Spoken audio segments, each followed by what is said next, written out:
Hello and welcome, everybody. I think we are going live, and I'm very excited to be here in this conversation with everyone.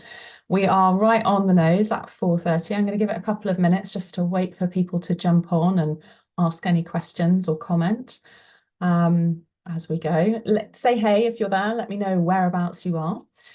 And I think we are in for a very interesting talk today. I want to talk about pain being your friend.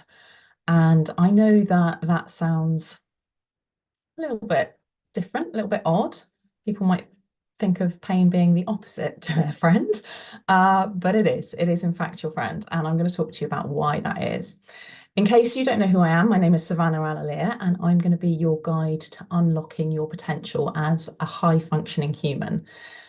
And this is the first of 4 live sessions that I'm going to do this week. 2 I'm going to do here in the UK, and then I'm going to be in Los Angeles later this week. So the next 2 will be there. So I hope you'll join me for some, if not all, of these lives, because I hope to offer some interesting conversation and educational pieces as we go. So this conversation is going to be about unlocking your potential as a high functioning human. And yeah, let's dig into it and see what we can chat about with this. So I want to talk about pain, first of all. I want to talk about how it's so easy to spend your life trying to avoid pain. And of course, that is totally understandable. Often we go so far as to ignore it. We will use painkillers to kill the connection to the pain rather than addressing or connecting to the pain itself. But I do really believe that pain is your friend. Now, if that sounds crazy to you, or if you've got comments about that, start chatting with me below, because I'd love to have a conversation about this. I believe that the reason I believe that pain is your friend is because I believe that your body talks. And you may have heard me say this before, if you've been in any of my lives or watched any of my videos. And the reason I say this is because I feel that your body is more than just a vessel to carry your mind around in. I believe that your connection to your body often gets dulled by the things that we have around us, whether that is toxicity in our environment, hormone disruptors, heavy metals, inflammation, whether it's obesity. All of these things can dull the senses in your body. And so often we are disconnected from pain in that way as well, because our senses have been dulled. But I believe your body talking is happening all of the time. And if you learn how to listen to that through sensation, partly through pain, partly also potentially through pleasure, like it's not all bad. But I believe if you can listen to those sensations, that you're going to learn some powerful ways to translate that information and then help yourself and your body. Lynn Ray, thank you so much for your comment. Yeah, lovely to have you here. I totally believe in that too, she says. And yeah, it really is. Our bodies have such a powerful network of information going through us, and being able to listen to what's coming from that information is so important. Now, I like to think of your face as a mirror for all of that information. And if you follow me on social media, you'll know that I have episodes that come out regularly called Fascia and Feelings, and they are generally to do with balancing your face. And the reason why I put so much attention on the face is because all of the different information about what's happening in your body, where things are stuck, where there may be inflammation, where there may be blockages in your system, is all reflected in your face, which sounds wild, right? So if you're finding it hard to understand what's happening in your body, or you're confused by the signals that your body is sending you, then I will talk about we'll talk about this more this week, but I'm excited to begin to connect you to what's happening in your face. But there's also things like how your body expresses through your day. So it might be that your body struggles to adapt to change. It might be that your body's struggling to sleep. Like all of these things are signals as well. And again, learning to relate to understand what's just happened just before you can't sleep, or just before perhaps, the change has come, perhaps you're feeling stressed, and adapting and coping with that stress can be a challenge. The question is, with everything that happens, is can you cope as long as everything goes to plan, but perhaps you struggle when things veer off track? That is an important question to ask yourself, because if you find that you are living mostly from your mind and less from a connection in your body, I believe that is a recipe for disaster. And the reason I believe that is because it's very easy to have an idea of what perfect is. It's very easy to think this is how something should happen. And it's a disaster if your brain goes down that road, your mind goes down that road, but your body is doing the opposite because it can tell it's not the right thing for you personally. This is where, for me, intuition comes in, because I believe intuition lives in your body. And being able to connect those two together, the sensation in your body, and then moving from that sensation and following the path of that sensation, in whichever direction it leads you, is very, very important. Because otherwise, if you're coming from a place of only coming from your mind, you get anxious. And anxiety creates panic. And panic then feeds more anxiety. And you end up in this vicious circle that means that your health, your mental health especially, is exceptionally challenged. And when you're at that stage, it's very difficult to listen to the signals in your body, because all you're hearing is pain, panic, and challenge. And often you can feel like you're very alone when you're dealing with that. And that can be a scary place to find yourself. And so that pain is something that you then think, I don't want to be anywhere near. I don't want to feel this. This feels bad. I want to get away from this. I feel anxious. I feel overwhelmed. And you push it down, you push it away, when in fact, that pain and that information is what will guide you to the next phase of what's the best next thing for you, if you learn how to translate it and work with it.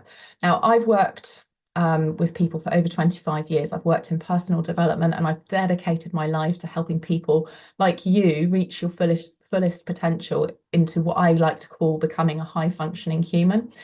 And I've experienced people in various levels of pain for various different reasons. So I'm really speaking from an experience with this, and I've worked with thousands, tens of thousands of people around the world, and helped coach them beyond that point until pain does and can become their friend, and they can work with it in a way that transforms their lives. But I know it can sound like, with what I'm talking about, that sometimes it sounds a bit contradictory, because I also will say, and anybody who's done any kind of fascial work with me or body work with me, they will know, like, I always say nothing should hurt. And yet I talk about pain being your ally. So both of those statements are true. Nothing should hurt in your body. And when you find something that does hurt, I get quite excited about that, to be honest, because that helps you know that that's an area that needs attention. And in order to move beyond pain, in order to give it the attention that it needs, that area that's stuck, you first need to learn to listen to it. And it's almost, I like to think of it like a digestion process. You need to learn to digest the pain and turn it into information that's useful for you, useful for your journey, useful for your body, that allows you to decide what comes next. I mean, what's your experience of pain? Has it been an easy process for you along the way, or is it something that you find that you try and get rid of or run away from? Like, I'd love to know these lives, and the reason I'm chatting with you about these is because I want this to be a conversation about this. I feel it's a really important discussion to have. I want to ask you, like, have you been able to learn a way to digest pain, perhaps? You maybe have, you maybe haven't, you maybe have a little bit, but then you struggle when you hit up against different things in your life. For me, when I've started to digest pain, where I start is about creating space in my life to allow me to feel in my body what's coming up, and also to feel and tune into where it's actually coming from, not just in locality, like which part of my body, but what are the feelings that I can feel? Like, yeah, it hurts, but like, do I have emotions around this as well? I always find it interesting, especially when I work with scar tissue in myself or with others. I always find it interesting, like the emotional piece that comes up and out of this process. Um, you you have, if you're here and you're listening to this, you have a body, and therefore you have access to all of this information in yourself as well.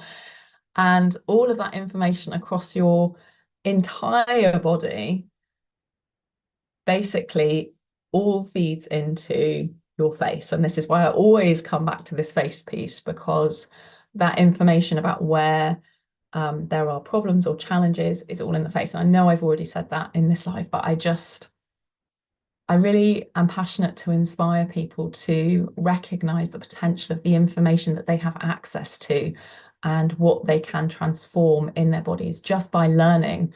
Oh, wow, I've got something out of balance on, half of my face is doing one thing, and then the other half of my face is not behaving in the same way. It's asymmetrical, or I can feel like a twitch in one of my eyes, or I can feel like my right jaw is tighter than my left jaw. Like all of this information that your body is giving you, is telling you, is sharing with you, is for you to respond to, for you to pay attention to, for you to connect to, learn from, and then begin to apply to your face so that you can start to open and address those areas, but also into your body.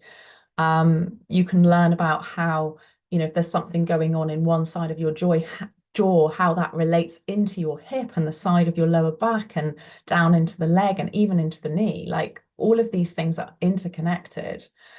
So yeah, taking that time, it's a bit like I know a lot of people talk about reflexology, and reflexology is something that everyone seems to know what that does. They know that all the parts of your body relate to different parts of your feet, and there's lots of information out there. But if you stare at your feet for 10 minutes, I don't know about you, but I don't know that much. At first, like when I first started looking at my feet, I was like, oh, that bit looks a little bit swollen. And I could tell when I touched it, it was still, but I was like, what does that relate to? And I remember looking through when I first started learning all of this stuff. I remember looking at loads of charts and being like, right, which organ is it? Or which part of the body is it? Whereas we spend, we don't spend, we don't spend loads of time looking at our feet. So it's not always easy to see like where something is inflamed or out of balance or something. But we do spend a lot of time looking at our faces, especially with social media. And so because of that, when you start to look at your face, you're more aware of like, oh, that doesn't look how it used to a few years ago. What's happened? And what I'm trying to say is you can tell a lot more by looking at your face than maybe you can tell when you first look at your feet. Like once you get into reflexology, it becomes more obvious. But I think we have something like 43 different muscles in the face. And we're naturally, I think, just because of the way in which we socially meet each other, we are used to looking at other people's faces. So we're used to looking at how we express ourselves, and how you can tell if somebody's telling the truth or if somebody's lying, or you can tell if somebody thinks what somebody else has said is weird just by little intonations in an eyebrow or in a cheek where somebody smiled a bit more, or whatever it is. So there's a lot of information that we can read by looking at other people's faces. And what I wonder sometimes is, why are we like looking more at others than we are at ourselves? Like if we can take that time to figure out what's happening in our own face and learn about ourselves, gosh, the power that we would have access to in terms of helping ourselves is vast. Oh, Sabrina, lovely to hear from you. Let's have a look at what Sabrina said. Yeah, we are becoming, so many people are becoming disconnected from our bodies. I mean, I know a lot of it is because we're walking around on our phones or we're on computers all day. We're moving a little less than perhaps we were before. But I know also there are a lot of people who, they do exercise and move, which is all great and good. I just feel that connection to the body could be so much more, so much deeper. And I am passionate to help people to connect to that. Oh, face mapping is new to me, and I'm excited to add this to my personal journey and transformation. Oh, Serena, I'm so excited for you with this. I would love to hear how you get on with this. Yeah, so I'm excited. I'm excited to see what happens. I always love people send me a lot of their before and after pictures as well, like before they start, and then as they get going and start working on the various different exercises that I've got on my social media. But anyway, let me crack on a little bit with this and what we're talking about. So let's have a think. So yeah, we spend, like I've already said, we spend a lot of time looking at our face, and if you want to you know, literally, where have I got it? I've got one here. I talk about this on my channel a lot. If you want to like have a little feel of your face, get yourself one of these. They're great because you can really literally go into every single tiny little area and just see where is tender or tense, or that might need a little bit of attention. And then for anybody who's got any questions, there's a link in my bio for you to take a look at that. Anyway, let's get back to pain. Let's get back to talking about pain. So you might think when you first think about, oh God, how am I going to make pain my friend? You might ask yourself, is embracing your pain really going to help you function better? Like why would you actively want to explore that? Because it might sound like a slightly bonkers thing to do, but I promise you that if you are courageous enough to connect to where you find pain in your body, then it's going to do the opposite. Rather than creating more pain or making you feel like you're suffering, but you might also think like, I can't do this is just too much. And you might also have an instinct that goes, oh my God, I need to put this in a box and kind of like get it away from me. But if you're brave enough to go into it, the opposite is true.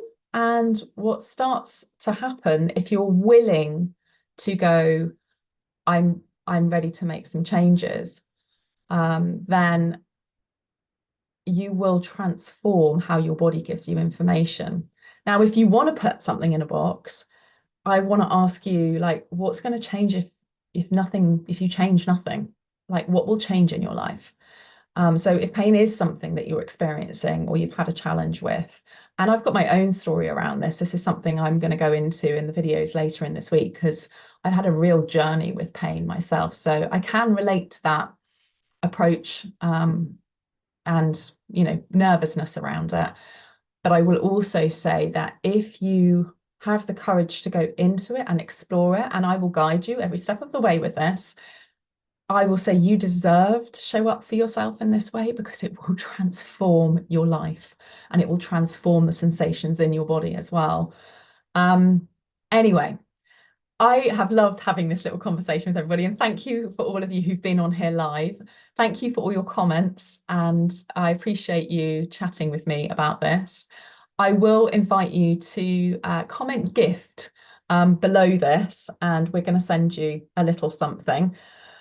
And also in the next video, I want to talk about what happens when pain gets too much. Like I said, I've had some deep experience with this myself. So let's talk about what happens when pain gets too much next time around. What happens generally is that your body goes numb. And just like pain is your friend, numb is your enemy. It's a big one once you hit numb, and it can be really tough. I'm going to dig into this more next time. But I am going to talk to you about how to help you get out of numb and back into feeling in a way that inspires you and excites you. So stay tuned. And one of the best ways to start to connect to all of this is to take the time to feel and be present to the moment. And I know a really simple way to do that is with my 5-minute meditation, which you'll begin to see immediately what it means to be present and in the moment. And it will impact your journey as you start to become and go further as a high functioning human. So remember, there's going to be a live stream tomorrow. And if you like to be reminded, you can subscribe to the mailing list, and the link is in my bio. And I just want to thank you again for showing up. Thank you for joining me. Remember, your journey towards becoming a high functioning human is just at its beginning. And I'm really excited to explore this with you next time. So stay empowered and stay connected to your journey and keep talking to me about this. Thank you so much, everybody, for being here, and we will speak.